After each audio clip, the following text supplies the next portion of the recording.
Saat nafsu angkara kekuasaan sudah mendominasi, penguasa pun lupa diri. Tak lagi sadar dari mana berasal. Dulu dia diharapkan merubah keadaan. Setelah sekian lama kepemimpinan dikuasai kelompok elit. Dia yang berasal dari rakyat biasa, didukung oleh rakyat, dan atas nama rakyat naik ke tampuk kepemimpinan nasional. Namun setelah hampir satu dasawarsa memegang kekuasaan, demokrasi dimandulkan, hukum dikebiri, konstitusi dimanipulasi demi melapangkan jalan politik dinasti didukung oleh kekuatan oligarki. Pemilu 2024 adalah pesta demokrasi, pestanya rakyat Indonesia. Rakyatlah yang memilih dan menentukan calon pemimpin terbaik untuk bangsa. Para kandidat juga berkompetisi dengan sehat dan fair, tanpa manipulasi dan intimidasi, atau pengerahan aparat demi memenangkan calon tertentu, atau pengarahan supaya Pilpres 2024 berjalan satu putaran saja. Demokrasi mengangkat harkat dan martabat rakyat dalam moralitas yang tinggi, bukan demokrasi tuna adab yang hanya bicara legal formal tapi mendegradasi moralitas dan etika. Oleh karena itu, opini dan narasi yang mengatakan Pilpres 2 putaran hanya akan menghambur-hamburkan keuangan negara adalah opini yang menyesatkan. Semua pihak tidak keberatan Pilpres 1 putaran saja, sejauh dilaksanakan dengan adil dan fair, tanpa campur tangan kekuasaan. Rakyat yang menentukan, bukan jaring-jaring kekuasaan yang campur tangan mendukung pasangan tertentu atas nama nafsu Pilpres 1 putaran.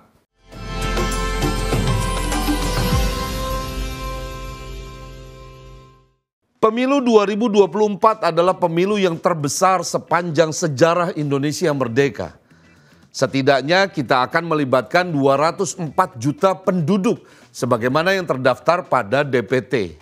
4.343.800 orang panitia ad hoc dan 272.874 orang caleg DPR, DPD, DPRD provinsi, dan DPRD kabupaten kota di seluruh Indonesia.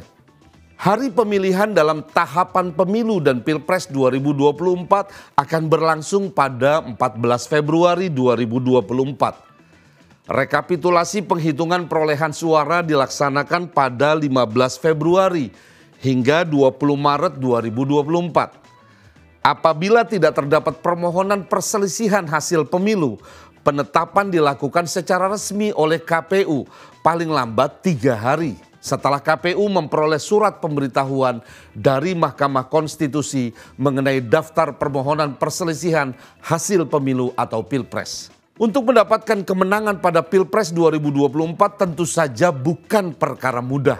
Dibutuhkan usaha ekstra keras, kerja-kerja politik yang cerdas, juga strategi pemenangan yang tepat. Yang juga perlu diperhatikan adalah aturan pokok penghitungan suara, sebagaimana terdapat pada Undang-Undang Pemilu Nomor 7 Tahun 2017. Ada 2 opsi pilihan pada pemungutan suara tergantung situasi pada saat pemilihan, yaitu menang dengan 1 putaran atau melalui putaran kedua. Menurut pasal 416 Undang-Undang Pemilu, pasangan Capres-Cawapres dinyatakan menang 1 putaran apabila memperoleh suara lebih dari 50% dari jumlah suara dalam pemilu presiden dan wakil presiden. Dengan sedikitnya 20% suara di setiap provinsi yang tersebar di lebih dari setengah jumlah provinsi di Indonesia. Jika melalui ketentuan aturan ini, dari 3 pasangan capres dan cawapres tidak ada yang mendapatkan perolehan suara lebih dari 50%, maka dilakukan pemeringkatan atau menentukan pasangan calon peringkat pertama dan kedua yang dilakukan berdasarkan persebaran wilayah perolehan suara yang lebih luas secara berjenjang. Pasangan calon yang memperoleh suara terbanyak pertama dan kedua ini dipilih kembali oleh rakyat secara langsung dalam putaran kedua. Cukup rumit ya, tapi nggak apa-apa, it's okay. Kita ikuti saja aturannya. Dengan aturan ini kita jadi tahu bahwa dari ketiga capres dan cawapres yang ada tidak mudah memenangkan Pilpres dengan 1 putaran. Apalagi elektabilitas masing-masing capres dan cawapres menurut berbagai hasil survei jarak pautnya tidak terlalu jauh. Boleh-boleh saja setiap pasangan capres dan cawapres saling klaim menang satu putaran. Anggap saja itu cara memotivasi diri untuk menjaga stamina dan semangat di hari-hari kampanye sampai hari pencoblosan pada 14 Februari nanti. Sampai di sini kita kawal terus proses pemilu dan pilpres agar demokrasi kita semakin baik dan berkualitas. Walaupun sejak awal tambal sulam karena adanya cacat konstitusi yang membuat bopeng wajah demokrasi kita. Yang justru perlu kita waspadai adalah fenomena munculnya politik tuna adab yang menggejala dengan jaring-jaring kekuasaan yang merenggut kebebasan berdemokrasi. Kita dengan mata telanjang bisa melihat sepak terjang penguasa tentang isu presiden 3 periode atau perpanjangan masa jabatan presiden yang semuanya gagal diwujudkan. Dan kemudian puncaknya pada manipulasi konstitusi dengan mengkooptasi Mahkamah Konstitusi. Ternyata tidak cukup di situ. Dalam penyelenggaraan pemilu dan pilpres pun nafsu memenangkan kontestasi dengan secara tidak terhormat pun dilakukan. Betapa aparat digerakkan untuk memenangkan pasangan capres dan cawapres nomor urut 2. Belum lagi intimidasi dan kekerasan yang dilakukan kepada pendukung pasangan calon nomor urut 1 dan nomor urut 3. Integritas penyelenggaraan pemilu juga babak belur.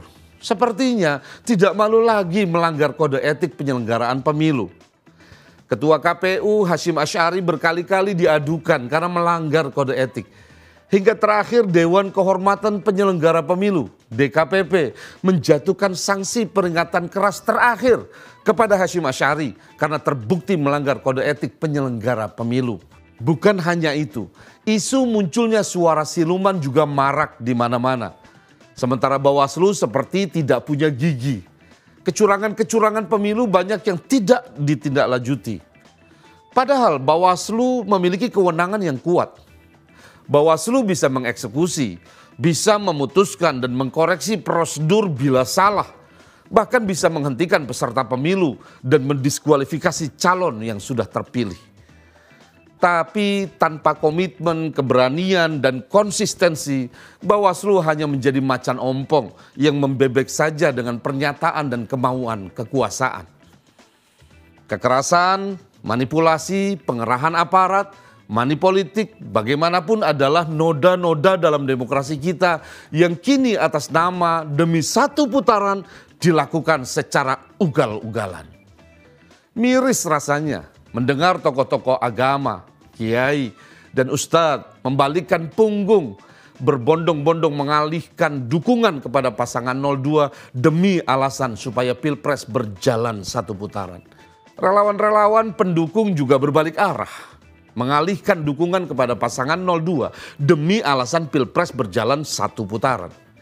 Orkestrasi opini pilpres satu putaran dimainkan dengan bunga-bunga demi rakyat, bangsa, dan negara. Tetapi di balik layar dan di belakang layar terjadi transaksi jual beli suara rakyat. Pilihan politik bukan untuk diperjualbelikan, karena hal itu menyangkut hak dan kewajiban warga negara. Kewajiban kewargaan tidak sepatutnya dianggap sebagai properti perseorangan yang bisa dijual, tetapi harus dipandang sebagai pertanggungjawaban publik. Apalagi suara umat disamakan dengan ketela yang direbus lalu dijual belikan dengan harga murah, dengan mengatasnamakan demokrasi dan pilpres satu putaran. Mohon maaf Kiai, suara umat tidak dijual.